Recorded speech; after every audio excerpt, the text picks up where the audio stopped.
Welcome to the Joy Lab podcast, where we help you uncover and foster your most joyful self. Your hosts, Dr. Henry Emmons and Dr. Amy Prasek, bring you the ideal mix of soulful and scientifically sound tools to spark your joy, even when it feels dark. When you're ready to experiment with more joy, combine this podcast with the full Joy Lab program over at joylab.coach. Welcome to Joy Lab. So Amy here.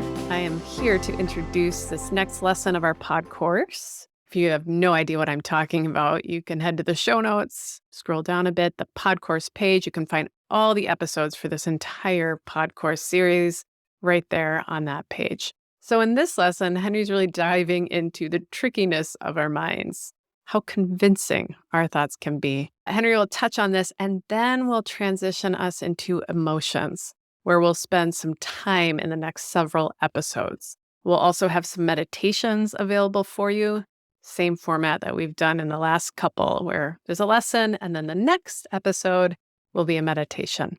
So I'll pass it to Henry. I want to give you an example of how the mind, how tricky it is and how the mind works to find what's wrong. This is a personal example. It's a little bit embarrassing, but I'm going to go with it anyway. So some years ago, my family and I were living in an older house in Minneapolis. And it was, when we bought it, it was a beautiful home with really nice woodwork finish and kind of an older craftsman style home near the river, really nice neighborhood. And we'd been there for about 5 years, and we had young children at the time. And I was practicing my meditation. I was actually sitting down in front of a window in April, as I recall. That's important because April is a month that I traditionally would have a hard time. My mood would drop in April for lots of reasons. Seasonal is one of them. But I wasn't really aware of that. And I was doing my meditation and probably feeling a little distracted. So I opened my eyes and look out the window. And about 15 feet from our house is the next house. Didn't have much space between them. And that house needed a good paint job. And then I started looking a little further and I could see all these power lines and then a old building that was kind of run down and needed to be torn down. And I just kept seeing all of these things that were wrong in my mind. And I was so inspired by this, I got off my cushion, stopped my meditation, went to get my wife, and started pointing out to her all the things that were wrong with our neighborhood, our house, the whole aspect of our lives. And this thought that started in just a moment's time grew so big and so powerful that by September of that year, we had sold this house, had moved to another town, buying a house that ended up being much lesser house than the one we had sold. And you can kind of see where this goes. Now, I learned from that.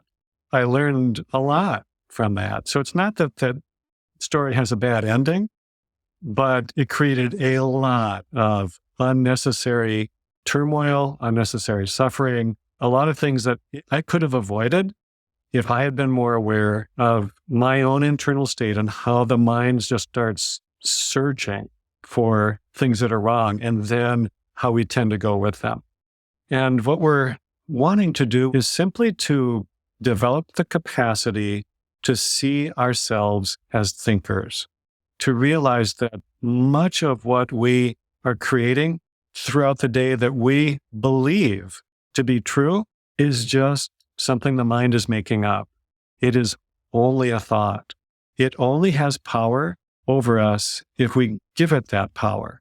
Most of the time we do so not intentionally, but just because we're unaware. We don't realize that we're thinking and that we are creating this experience with our own thoughts. So in this kind of practice, we're really trying to be able to realize that in a very real way, we are the creators of our own experience and our own emotional reactions to what happens. We generate emotions just like we generate thoughts, for the most part unconsciously. They just arise out of somewhere that I can't explain to you.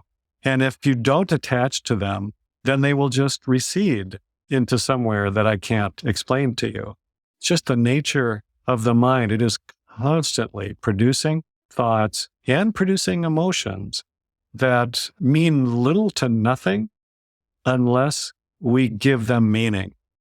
And very often we're doing that without meaning to, and doing it in such a way that it makes things harder for us. So we're going to spend some time really with the emotional side of this. Emotions are just another version of thoughts in a sense. And we'll spend a little time talking about in the next section how you can work with those emotions, both what you consider to be positive ones and negative ones, in a way that can enrich your life and free you up from some of those unhelpful pathways that you might have created. I want to give you an example of how much good it can do to have a complete experience of an emotion. You might remember the college student that I referred to in an earlier section who became just suddenly very depressed because her dorm mates went to dinner without her. And that created this cascade of thoughts and then a cascade of emotions.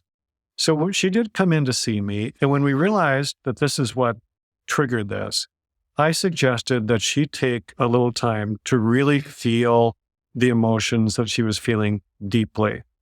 And what came out for her was that, yes, this being rejected or feeling rejected by her friends was a big thing for her. But the really big thing in her mind was that her mother had been depressed for decades. And then she wasn't doing well. She was not responding well to treatments. And this young woman was afraid that that was going to be her future. And it was this fear and really this sense of grief that her mother was not able to be there for her in the way that she would have liked. That's what really lay at the bottom of this. And so I suggested that she take some time to be with that thought and that feeling. And so she did that, and she followed my suggestions, and she actually took about half hour or 45 minutes that she knew she was not going to be interrupted.